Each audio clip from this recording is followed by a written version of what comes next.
Bonjour à tous et à toutes. Une nouvelle capsule vidéo pour illustrer la notion de constante d'équilibre. Donc, une nouvelle capsule vidéo pour illustrer la notion de constante d'équilibre, toujours en rapport avec le chapitre prévoir l'évolution d'un système chimique. Alors, la problématique est la suivante, enfin la situation est la suivante. Dans un milieu réactionnel, on a placé une mole d'acide et puis on a placé une mole d'alcool. Une transformation chimique se produit, il se forme de l'ester et de l'eau.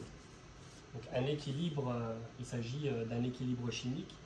Il est donc possible d'exprimer le quotient de réaction selon les modalités qu'on a définies dans les précédentes capsules vidéo. Donc les produits au numérateur, les réactifs au dénominateur et les quelques cas particuliers. On émet l'hypothèse que l'eau est un solvant, donc on place à 1 à la place. Le quotient de réaction fait intervenir les concentrations de différentes entités chimiques, concentration des entités chimiques qui évoluent au cours du temps, entre l'instant initial et puis l'état final où aura lieu l'équilibre, où l'équilibre sera installé et défini. Alors on retrouve l'évolution en bleu, justement l'évolution du quotient de réaction, hein, c'est une grandeur qui va varier au cours du temps. Et on voit que le quotient de réaction augmente, et puis va atteindre une certaine valeur asymptotique. Donc au bout d'un temps suffisamment long, ça va atteindre une valeur asymptotique. Alors je note ici, je fais des petits pointillés pour repérer l'état asymptotique. Et bien justement, par définition, le quotient de réaction à l'instant final, lors de l'état d'équilibre, cette valeur-là, c'est ce qu'on appelle la constante, d'équilibre. D'accord? C'est justement ce qu'on appelle la constante d'équilibre. On peut l'écrire autrement. Le quotient de réaction à l'état final, donc lorsque l'équilibre est défini, est installé, donc le quotient de réaction à l'état final, à l'équilibre, par définition, c'est ce qu'on appelle la constante d'équilibre.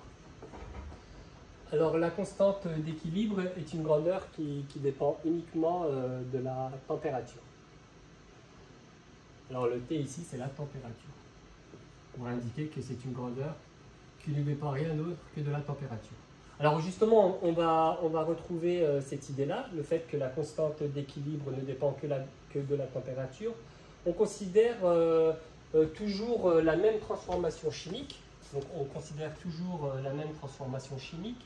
Donc un alcool plus un acide, donc on place dans un bécher un alcool et un acide afin de former de l'ester et de l'eau. Sauf que cette fois-ci, on décide de modifier les quantités de matière, de réactifs d'alcool et d'acide qu'on place dans le milieu réactionnel. Dans un deuxième temps, donc dans le milieu réactionnel, au lieu de placer une mole d'acide et une mole d'alcool, on place 3 moles d'acide et 1,5 mol d'alcool. Donc une fois qu'on a placé 3 moles d'acide et 1,5 mol d'alcool, le système chimique va évoluer entre un état initial, donc il va y avoir la réaction qui va se faire dans le sens 1, après dans le sens 2, jusqu'à temps qu'il y ait à l'état final un équilibre qui s'établisse. Et donc durant cette évolution entre l'instant initial et puis l'état final où aura lieu l'équilibre, bien évidemment, les concentrations molaires des différentes entités vont évoluer, ce qui va faire que le quotient de réaction va évoluer. Donc ce deuxième exemple pris avec 3 moles d'acide et 1,5 mol d'alcool est représenté par la courbe rouge. Donc la courbe rouge représente l'évolution du quotient de réaction pour le deuxième mélange, donc entre l'instant initial et puis l'état final. Il y a quand même une singularité à évoquer, c'est que le quotient de réaction, donc malgré que l'on ait modifié, la composition du système chimique à l'instant initial, on constate que le quotient de réaction va tendre vers la même valeur que précédemment. Donc en rouge ici, on constate que le quotient de réaction augmente entre l'instant initial et l'état final. Et puis on va avoir ici, je pourrais noter ici, on va avoir donc le quotient de réaction qui va tendre vers la même valeur, qu'on appelle la constante d'équilibre. Est-ce normal? Donc est-ce normal que l'on retrouve la même valeur?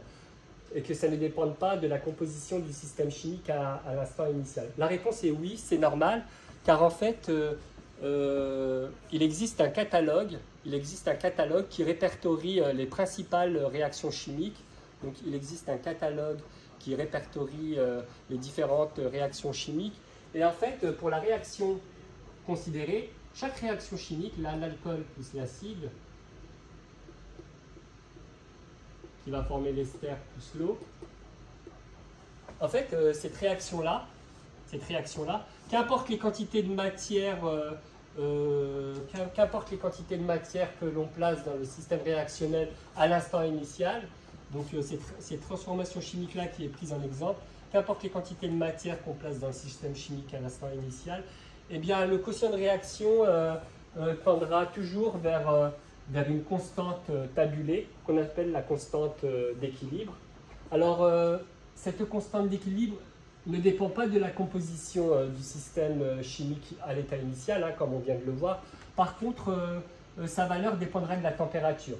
D'accord ? Donc, la constante d'équilibre est une grandeur tabulée qui dépend de la température. Souvent, on vous la donnera à température ambiante à 25 degrés Celsius. Donc, alors je vais rajouter cela ici, peut-être. Non, mais je rajouterai rien d'autre dans cette capsule vidéo. Donc, voici donc brièvement, évoquer la notion de quotient de réaction qui évolue entre un instant initial et l'état équilibre vers une valeur qu'on appelle la constante d'équilibre, notée KT. Et que la constante d'équilibre est une grandeur tabulée qui dépend uniquement de la température, mais qui dépend aucunement de la composition du système chimique à l'instant initial. Je vous remercie de m'avoir suivi pour cette capsule vidéo et je vous retrouverai donc pour d'autres capsules vidéo. Merci bien, au revoir.